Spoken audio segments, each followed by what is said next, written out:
Hey everyone, and we're back, and I am joined by Bleszinsky. How are you? I'm a little warm. How are you? Yeah, it's pretty loud and sweaty in here. I mean, I just ran over from across town, but... Yeah, I think it's going to get pretty stinky in here in a little bit. Yeah, well, I'm glad you're here, and you're here to obviously show us Gears of War 3. Now, absolutely. What are you going to show us exactly? Well, we have a number of things we're showing at E3 this year. First, we did the Microsoft press conference. Yes. We did 4-player co-op on stage, which is incredibly risky as demos can be, but we pulled it off without a hitch.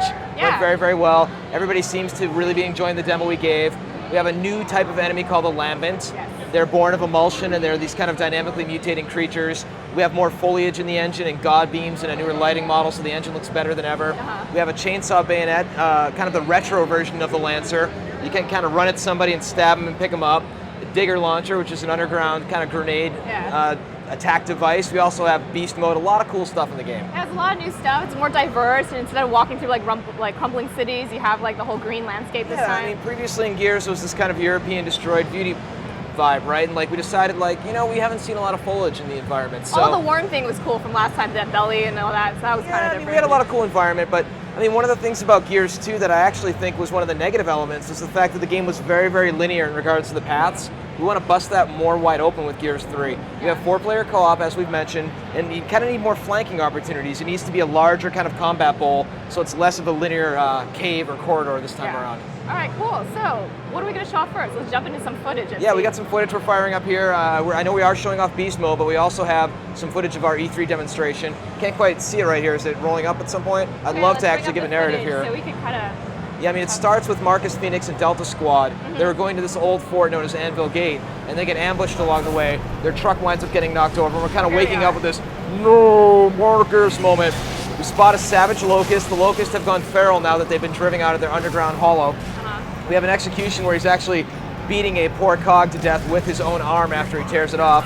And here's our Lancer Pendulum Era bayonet charge. Pick up the locust, drop him on the ground. And then in the distance, we have a savage boomer who has the digger launcher, which is kind of the Bugs Bunny underground grenade. Boom, it pops one of the NPCs, which is our way of telling you it's very dangerous. Keep your head down, zip around to the side, rush up. We'll encounter one of the savage locusts that we can do a mantle kick. We climb over, kick him, send him down but not out, and pick him up as a meat bag. And then we can stick a grenade onto his head, kick him into the savage boomer, pop them both. But then we knock Cole down here. We have to go resurrect him. We want to have more co-op moments this time around. So right here you can see we do a weapon swap. I get my Lancer from Anya, head back in, we see more Savage Locust, but the third threat of the Lambent comes in and interrupts the battle, kills a bunch of them and starts spawning these enemies that are known as Drudges. These are locusts who've been taken over by this infection, and they can kind of dynamically mutate. Start spawning a couple of them, we take one out, they explode when you kill them, and this one guy mutates. You see his arms expand out, and then a Savage meanders into the frame and winds up getting torn in half. To really establish that the locusts are no longer at the top of the food chain. It's now the Drudges and the Lambent that have taken over. So yeah, Anya's getting fried right now by the emulsion flame breath. We pop it and start moving on. See, the environment is far more lush than it has been. We're letting a little bit more color bleed through. You see the 4-player co-op right there. Remember, it's story-based co-op. So players 2, 3, and 4 aren't just Marcus with a different colored do-rag on their head. Got more Lambent stalks coming in here. This is how the Lambent creatures deploy. They kind of come out of these organic tree-like structures. Here we have more guys spawning in the distance. We're about to show off the chainsaw kick. If you have enemies that explode upon death, you're going to want to make sure that after you chainsaw them, you get them as far away from you as possible. Sam, who's one of our female gears, kicks them away. Move forward, another one of the Drudges mutates into a different form. This is one that's more of like a tree-type form that spawns these crab-like creatures called polyps from the base. Here we're going to pop one of the arms. You'll see it break right there. All little crab-like creatures are coming in. We'll take them out. Eventually pop this Drudge, and then a bigger threat will arise, which is the Lambent Berserker. You love the Berserker, right? Yeah, the Berserker always worries me. Yeah, she's pretty scary as the female locust, right? See our beautiful new god beams that are in the latest version of the engine. This giant stalk comes out. You can see she's meaner than ever. She's driven mad by emulsion, and she's stomping all these poor gears, launching a car at you, which we conveniently take cover on, which in hindsight doesn't make a lot of sense. She jumps up. Just have someone else be the bait. Imagine like the Hulk on some sort of mix of crack and heroin and very, very angry, and that's what you're dealing with right here. She's the raging bull, but now she can jump. She has these tentacle attacks, stomp attacks, and she's very, very scary. In fact, just watching it right now is reminding me of when we recorded this. So we have to get back to the fort, and we're trying to unleash the Hammer of Dawn. You remember that as the satellite weapon that we had in the previous games. We have multiple hammer strikes that are hitting right now. You can kind of see it tearing over the hill. We all make a break for it right now. The particle effects look better than ever. You can see the better lighting we have in the latest Unreal Engine. We get inside safely, and the doors kick shut by the exosuit known as the Silverback. Kind of see it in the left side of the frame. Finally, we have this kind of mechs versus monsters moments that we wanted to have in the original game. You can see that in the various game modes we have for multiplayer as well.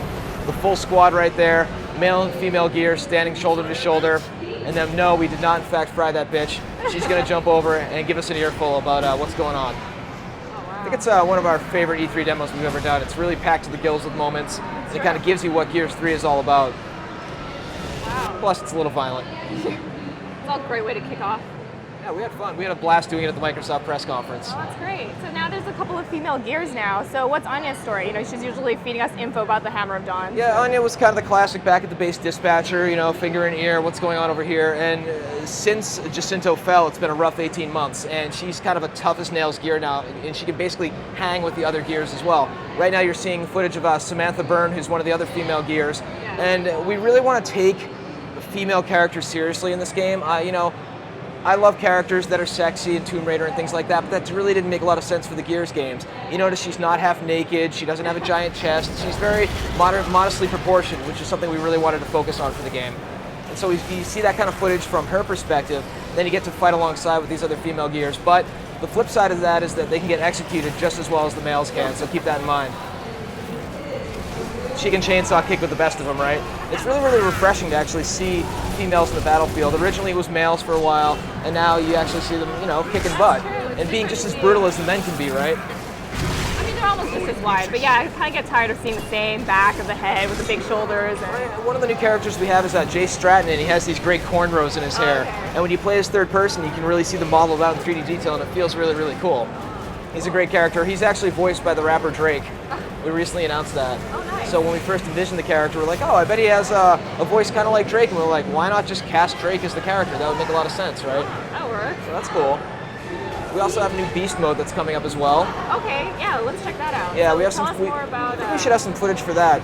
I mean, previously we had Horde mode in Gears of War 2, and yes. That's not to say Horde is gone. You'll be hearing more about that in the future. Okay. But what we have is this mode where you get to play as all of the heinous, nasty locust creatures. Oh, you play as them? Absolutely, and it's co-op, so it's you and up to 4 friends, local or on Xbox Live, Okay. and you fight against these various COG characters that are kind of entrenched in a base, and you go all the way from the base ticker, who you remember as the explosive Yeah. little bugger with the big teeth, all the way through to the shield boomer who had the explosive flail, and then you have the Berserker itself from Gears 1 that you can finally play as. Oh, We'll be firing up some footage of the ticker right here. There's something so fun about this little different perspective. Here you can see the ticker getting kicked by the Silverback mech. You can see him kind of running in, trying to blow up as many COG as he can. And then you go all the way through the Wretches, who are the devious little bastards from the previous games. And then you take out the turrets, take out the Stranded, take out the COG, and try and get as many tokens as you can. You unlock new creatures, and then you... climb walls and stuff with some of them? A little bit of it. They can Yeah. kind of mantle over cover. We're not really dealing with the wall climbing right now. We also have a new creature called the Centipede, which is kind of like a giant centipede of death you get to play as. So when you spawn in this mode, you see your friend as a shield boomer, you see the armored Cantus, you see the Berserker going in and wreaking havoc, and you really feel like it's a really cool creature-based, class-based mode that holds up amongst the best of them. There's the Digger Boomer setting out the Digger Grenade. When you play as the Cantus also, by the way, he can resurrect other Locusts. So he's kind of like the healer. You can see this right here. He does this kind of scream and brings everybody else back into battle. You don't regenerate health as Locust, by the way. The only way to get health is through the Cantus. So we really encourage players to play as the various different characters in this class-based mode. It's a lot of fun. Depending on the map, it can be a lot different, right? Some maps are more difficult than others, depending on how entrenched the humans are. There's different fences. You can see the Silverback mech versus a Berserker. So we actually get to have monsters versus mechs as this kind of sub-mode of this. It's very, very engaging. Wow. So I don't know if you guys already said this, but how many different kinds will you be able to play? We haven't really announced what the full creature set is. Yeah. I know at E3 we're showing off the various Cantus, the Tickers, the Wretches, the Centipede, and the Berserker, but there's a lot more that the Locust have, so you'll have to wait for future press events to see more of that. Oh, wow. Okay, so let's talk about the co-op a little bit. So there's 4-player online and local. So it's split screen as well? We're still figuring out. I mean, we have split screen in previous Gears iterations. We're still figuring out how we're going to play it with Gears 3. We haven't really announced how we're going to do it, but I love co-op personally. Co-op's a space that we really think we can own. You know, we have a great Versus, right?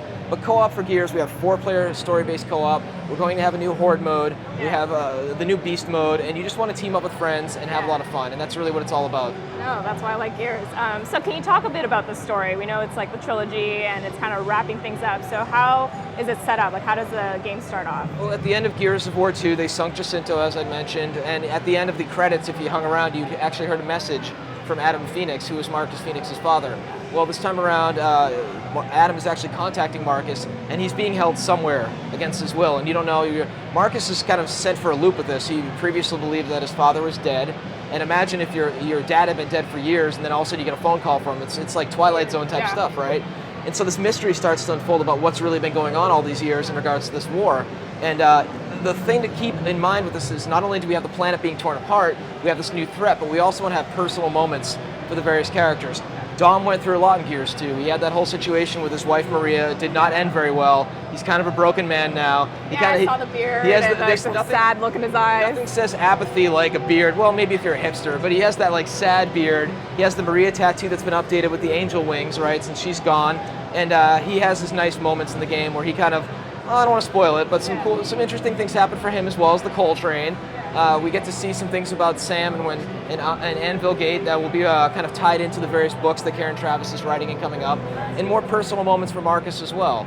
You know, everybody's getting a little bit frustrated with the way the world's being torn apart now. Things just seem to get worse and worse. After a while, you know? Yeah, I mean, for me, it's amazing to see the evolution of these characters, you know? See Marcus gruffer, to see Cole looking tired, his back's hurting him a little bit, to see Baird just really tired that he can't really run the squad, to see Cole and just Dom with the beard. It's all just amazing to see it full circle. Yeah. This is the third game in the series. All right, so let's check in real quick to see if we have any questions from people in the audience. But so when is Gears expected to come out, and what platform? It'll be available worldwide on April 8th, 2011, because spring is the new fall in the gaming industry.